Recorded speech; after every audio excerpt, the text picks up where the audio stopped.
Good morning students. How are you? Fine, very good. Welcome to RPS online classes dear children. अभी हम लोग standard 9th का हिंदी व्याकरण पढ़ेंगे। उपसर्ग और प्रत्यय, प्रीफिक्स एंड सफिक्स। सबसे पहले हम लोग उपसर्ग के बारे में पढ़ेंगे कि उपसर्ग किसे कहते हैं।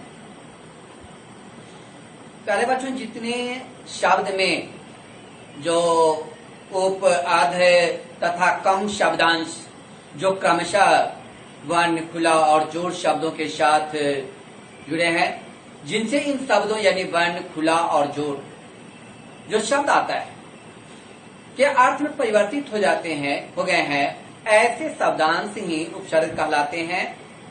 अतः हम उपसर्ग का परिभाषा दे सकते हैं कि जो शब्दांश शब्द के प्रारंभ में लगकर उनके अर्थ परिवर्तित कर देते हैं, जो शब्दांश शब्द के प्रारंभ में लगकर उनके अर्थ परिवर्तित कर देते हैं या उनमें विशेषता उत्पन्न कर देते हैं, वे उपसर्ग कहलाते हैं। अब उपसर्गों के प्रकार निम्न है। हिंदी भाषा में 4 प्रकार के उपसर्ग हैं। संस्कृत के उपसर्ग नंबर 1, 2 हिंदी के उपसर्ग, 3 में आ जाएगा उर्दू के उपसर्ग और संस्कृत भाषा के अव्यय। ये हिंदी भाषा में 4 प्रकार के उपसर्ग प्रचलित है। अब सबसे पहले हम लोग संस्कृत भाषा के उपसर्ग पर चलेंगे। तो हिंदी भाषा में 4 प्रकार के उपसर्ग प्रचलित हैं। संस्कृत के उपसर्ग, हिंदी के उपसर्ग, उर्दू के उपसर्ग और संस्कृत भाषा के अव्यय। अब सबसे पहले हम प्यारे बच्चों फर्स्ट में चलेंगे, जो संस्कृत के उपसर्ग में।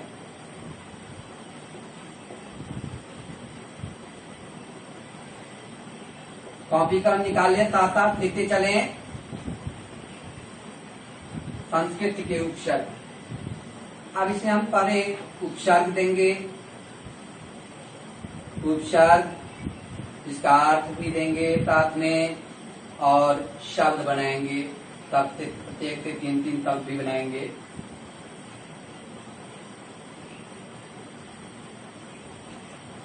जैसे पहला है अ का अर्थ होता है नहीं। अक्षर,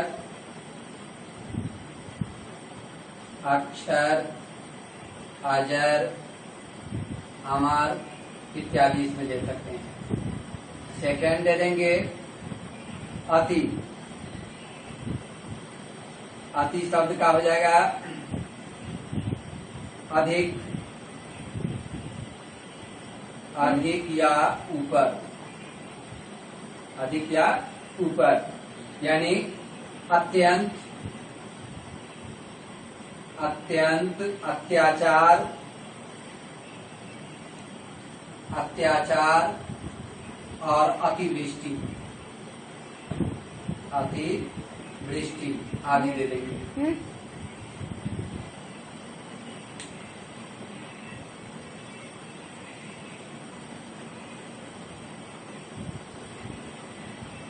इसका लिखते चलेंगे। थर्ड में दे देंगे अन। अन शब्द का अर्थ होता है अधिक। अन शब्द का अर्थ होता है नहीं। अन शब्द का क्या होता है? नहीं, या इसको अभाव भी कहेंगे। नहीं या अभाव यानी अनर्थ। इसका शब्द हो जाएगा अनेक, अनेक, अनर्थ और अनावश्यक, अनावश्यक इत्यादि दे सकते हैं। नेक्स्ट देंगे अनु। अनु शब्द का अर्थ होता है पीछे। अनु शब्द का क्या अर्थ होता है? पीछे, यानी अनुज, अनुचर और अनुकूल आदि। नेक्स्ट देंगे सु। सु शब्द का अर्थ होता है अच्छा। सु शब्द का क्या अर्थ होता है? अच्छा। जैसे सुपात्र, सुपुत्र और सुगम इत्यादि दे सकते हैं। दूसरा दे देंगे प्यारे बच्चों हिंदी के उपसर्ग। दूसरा दे देंगे हिंदी के उपसर्ग।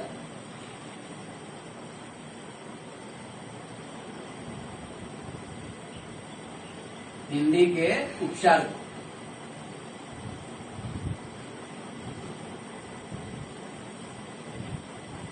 इसमें सबसे पहले उपसर्ग अर्थ और शब्द दे देंगे।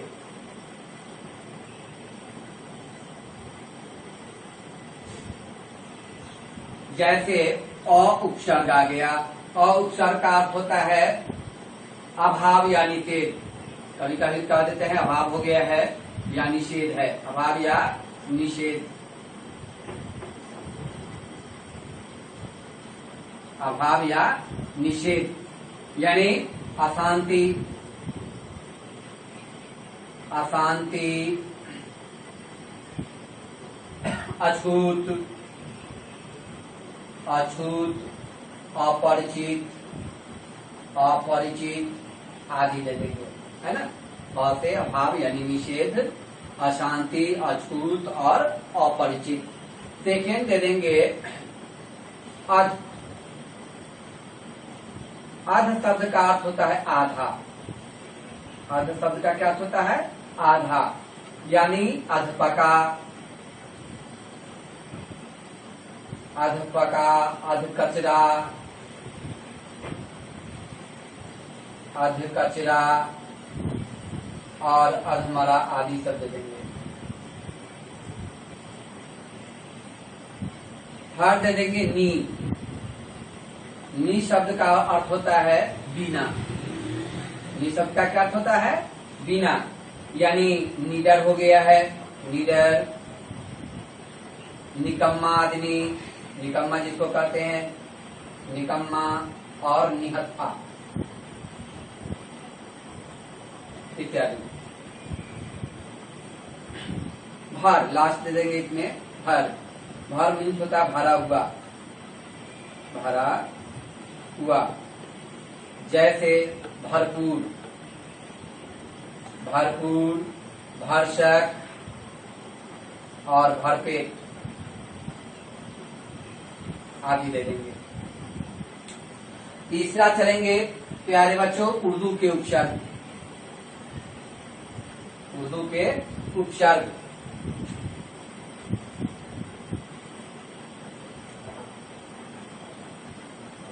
बाद में दे देंगे उर्दू के उपसर्ग। जैसे उपसर्ग दे देंगे गैर। गैर शब्द का अर्थ होता है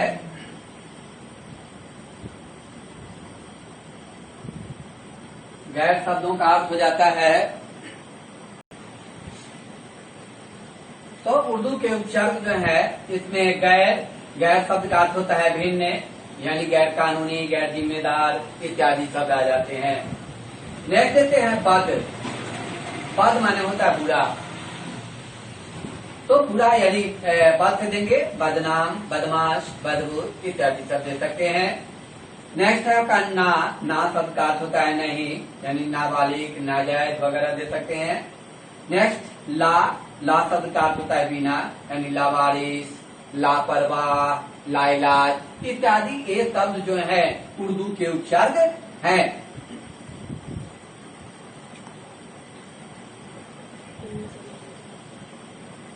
अब चौथा जो है आपका संस्कृत भाषा के अवैध उपसर्गों के रूप में प्रयुक्त होते हैं। तो उपसर्ग अर्थ और शब्द का भी देंगे, यानी पुनः।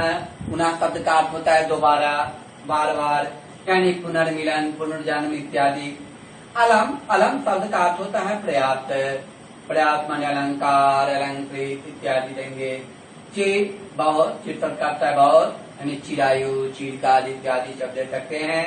आधार। आधार शब्द का अर्थ होता है नीचे, यानी अधोगति, अधोमुख, अधःपतन इत्यादि शब्द जिसका हम दे सकते हैं। नेक्स्ट आप लोग HW में प्यारे बच्चों लिख लें। HW में लिखेंगे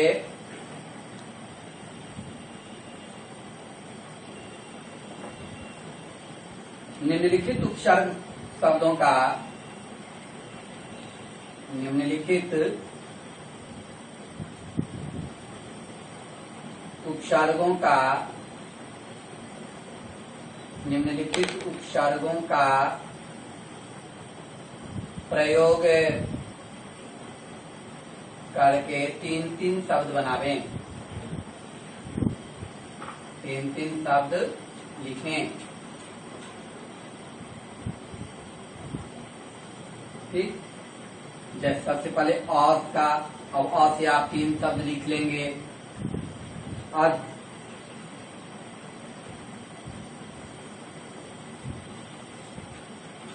बाद प्रत्येक से 3-3 शब्द लिख लेंगे। शाह और बिन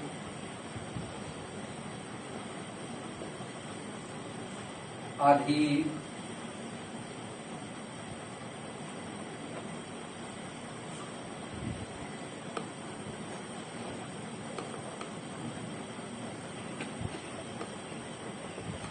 नी पुनः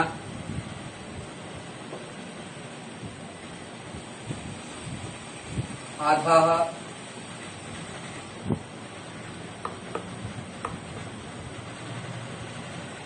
और प्रति,